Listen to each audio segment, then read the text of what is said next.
Arusha, Tanzania, where the East African Community Heads of State Summit did take place, Olive Barrows also managed to sit down with Veronica Nduva, who is the immediate former Secretary General of the community, who has been bidding farewell to the regional heads of state. She also met President Samia Suluhu Hassan of Tanzania. Nduva, a Kenyan, was appointed to the position midterm, and she had sat down with Olive Barrows and detailed her tenure since her appointment in 2024 in the following interview.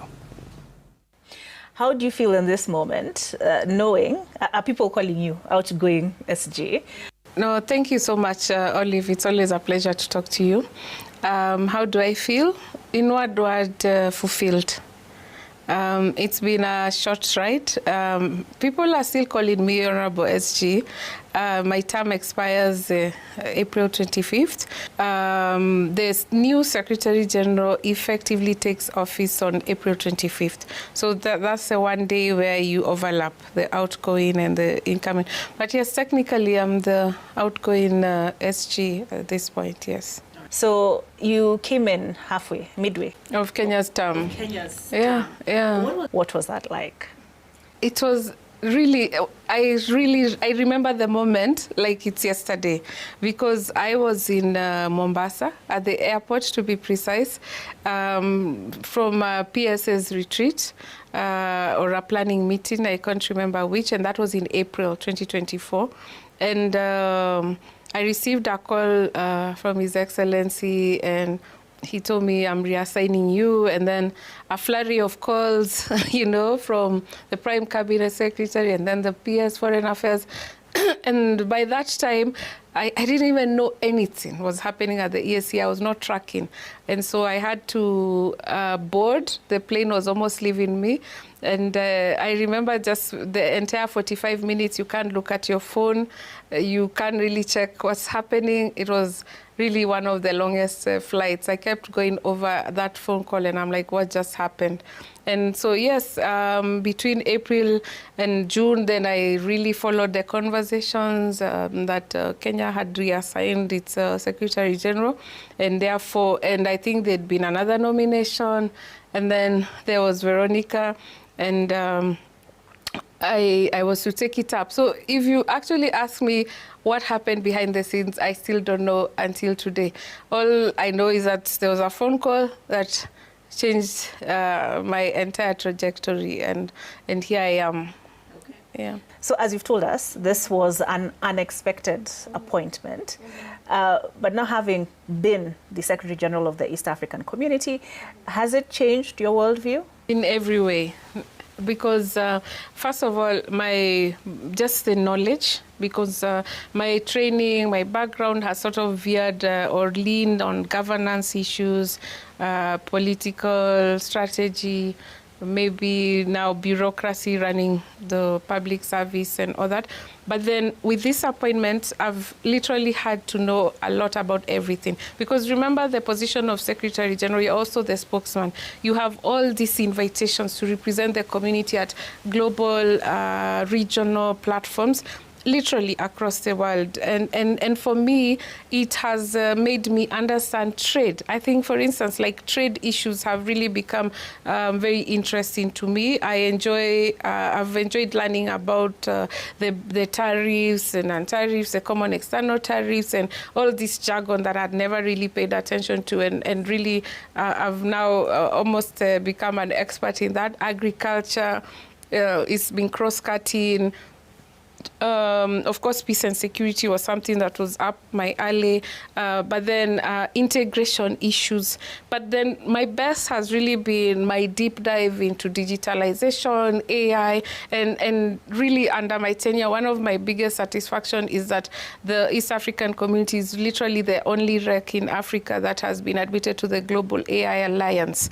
And we've gotten a lot of platforms on that, and we've managed to come up with AI policies, digital strategy, and we inputted in that our next strategy, which is being launched this Saturday, we ensured that digitalization and the role of AI in integration both positively and negatively. The rail guards, the safeguards we need to put for our data. That has really also become a pet subject to me. So I've learned a lot.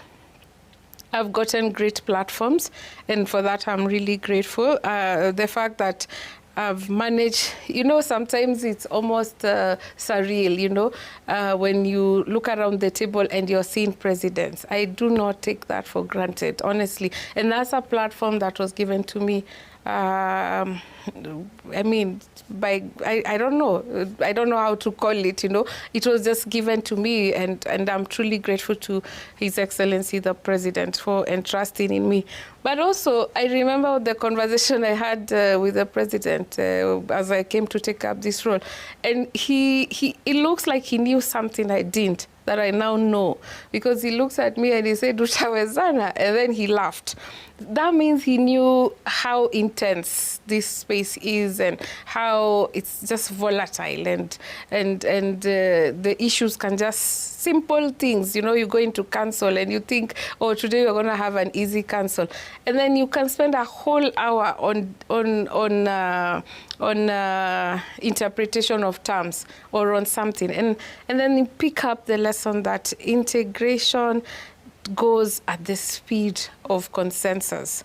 It's not at the speed the citizens think they want. It's at the speed of consensus, and that you cannot leave anyone behind. And until all the partner states are comfortable, then you just have to grin and bear, And what's straightforward to you is not straightforward to another partner state. So I think that's what the president, in hindsight, looked at me, and he probably thought, you really don't know what you're in for. And I think now I know it's a tough job, but it's a deeply fulfilling job. When you see the results, when you see the East Africans and everything comes alive to you, the passports, the one-stop border posts, the trade facilitation, it all comes to you and you're like, yes, this is the reason why we do this every day, and that in itself is very fulfilling. And that's why I'm capping my reflections that I have been a captain. I was given a boat to captain when it was already in the deep seas, and the waters have been quite choppy. We've had good moments, but I have safely docked that ship. And I think the next person will be able to take it up and take it to the next level. Okay, when I look at the wall behind me, I can see 6 men. You're coming in as the 7th. You came in as the 7th Secretary General, the first woman that will be on that wall. How did that affect or impact how you took on the role or played the role of Secretary General? It's yes, absolutely. And the wall behind, as you can see, it has Francis Mudaura, Mushega from Uganda, the late Mapachu from Tanzania, Sezibera, Rwanda, Fumkeko, Burundi, and then there was Peter Matuki, Kenya, and then Veronica. So I'll take my place on that wall as the first woman, the third Kenyan, the youngest in the lot. Maybe in future there'll be another person, and I'm really excited. But Olive, as you know, when you're a pioneer of anything, it comes with a shoulder of responsibility. And what weighed on me is that how I will run the community during my tenure is the measure by which other women, potentially SGs, would be judged by. And therefore, how I handled conflict, how I handled difficult situations, how I handled the staff, how I project myself. It's really not about me. You wear the shoes of the generation ahead of you. Because this Sunday, we are celebrating International Women's Day. And we look back at the women who made roads for us, the women who are able to be cabinet secretaries. You go back to the pioneers. I remember coming from university, from high school. I remember my grandfather actually pointing to the TV, and Niva Mwendwa had gone to Beijing, the original Beijing, and he told me, you can be one of those women. They will need someone to replace them. And that's what I see, that there are young girls all over the East African partner states, seeing Veronica there, what's her story. And I always say, if I were to write a book, I would call it Just an Ordinary Girl. When you were PS, you were reporting to one president. As the Secretary General of the East African Community, you have 8 member states. So you have to do that. These are different, all have different interests, maybe points of convergence. How have you navigated that? You know, what's that been like takes me back to my political science class at University of Nairobi. I remember we had a lesson called political theory, and we had a professor, I can't remember his name because we used to call him Wole Soyinka because of his hair, but he told us simply defined politics is all about interests. Where the interests converge, then you're aligned. Where there's divergence, then you have to follow different paths. And for me, I think that's what balancing has been. Maybe to the Kenyans be in the room, they'll be like, why is she not pushing our interests? Maybe to the Ugandans in the room are reading, is she trying to help the Kenyans? And then maybe to the Tanzanians, they're like, let's see what direction she's going to give the meeting. So it's really like working on balancing on a seesaw. You have to ask yourself, what is in the interest of the community? Sometimes that has been a very delicate balance, especially where the interests of my country are really at the forefront. When we look at the regional agenda, it's how do you find the sweet spot between balancing national interest and regional benefits.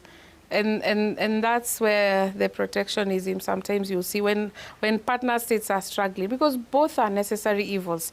The national interests have to prevail, but also regional benefits are important. So how you strike a balance in that process, Waswahili wanasema lazima kukuwe na misukosuko. You know, there has to be some challenges. So those manifest themselves in NTBs, in protectionism, in endless consulting, paralysis of analysis. But then you go back to the market. One of the presidents has told me, Veronica, look at the benefit of the market. As the captain of the ship that is the EAC, how have you managed to keep the ship afloat, considering you said it yourself, you've been operating in a deficit sometimes of more than 50%. Seeing some of the media reports sometimes gets me concerned a little bit, because the community is not at the brink of collapse. Yes, there are challenges. Every time I've had to write a letter to a partner, said, give me money, the phone calls, like you said, you're going to pay next week. Why haven't you paid yet? And that's important, even for the next Secretary General, that you have to keep on knocking at doors. You know, just yesterday I got money from Burundi. I've gotten money from Tanzania yesterday, and I think Uganda has also sent money. But it's me showing up sometimes in a bullish way or in a diplomatic way, you urge, and then, or just consistently knocking on doors. In your tenure, we've had peace and security challenges in the region, especially Eastern DRC. How have you managed that crisis while maintaining political neutrality? Not getting caught up. I think what I've probably done differently, and I've seen media describe me as a bureaucrat and all that, I've not been too caught up. I've not shown a political head. I'm the head of the secretariat. They're the political head. So don't get invested. You're going to burn your hands. Don't get too deep in. That's above your pay grade. Let the principals handle it. You're the Secretary General. You're not the president of the 8 countries. What advice would you have for your successor? Apart from telling them, please bring your brufen. Apart from telling them you need brufen 3 times a day, I think I would tell them it's nothing personal. Take it all in stride. Every day is a new day. It's a job that is intense, it's fast-moving, it's fast-paced. Read a lot, the devil is in the detail. Engage, consult widely, but above all, identify what you want to achieve. What next is the question that remains. it's never a dull moment in my journey. That's what I realized. I think from the time I left the US government in 2022, I've been like on a speed dating of jobs. So let's see what the show